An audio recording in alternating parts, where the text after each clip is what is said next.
This is Agile in 3 minutes. How can your team become more capable and predictable? When we switch from doing code review periodically to doing it all the time, it feels like such a different activity that we call it by a different name. Pair programming, at the cost of some additional care and discipline, can give us much more bang for our continuous buck. And code review is far from the only software development activity we can be doing more continuously. If we don't have to branch to build a feature, for instance, then we don't have to merge to integrate it. At the cost of some additional care and discipline, we avoid the risk of valuable work being arbitrarily time-consuming to merge, or error-prone, or not worth it anymore.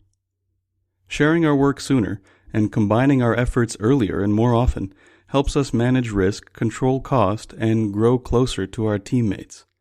When we switch from collaborating often to collaborating always, it feels so different that we need a name for it. Mob programming can be thought of as extreme pairing. One person has the keyboard, and everyone else helps decide what to do. Then we rotate and rotate and rotate. With everyone paying attention pretty often, we stay focused, we never stay stuck for long, and we make better choices. Compared to pairs, mobs keep more bad ideas out and put more good ideas in. And when something interrupts or impedes the mob, it blocks the whole team, so impediments tend to get removed pronto. Mobbing, or swarming, or what have you, can also be understood as extreme continuous integration. Everything we learn, decide, and commit is integrated in our heads and in our mainline code.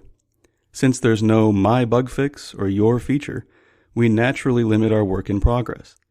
And since our learning and deciding happens out loud, new team members quickly make themselves useful.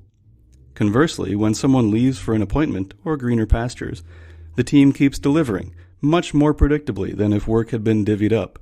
After all, our velocity comes from one finished story at a time. Since we already know what moves today's story to the right, maybe we don't need a stand-up anymore. Or maybe we keep it as a daily blink retrospective.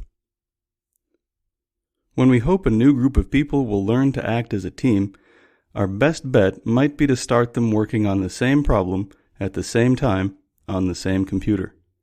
If they have trouble, it'll be hard to avoid addressing that. And once they have, they'll be ready to solve just about anything. Even if you're not sure that's true, you don't have to be completely convinced about it, or any other idea, to be willing to give it a try. This has been Amitai delivering an increment of Agile in 3 minutes, the simplest podcast that could possibly work.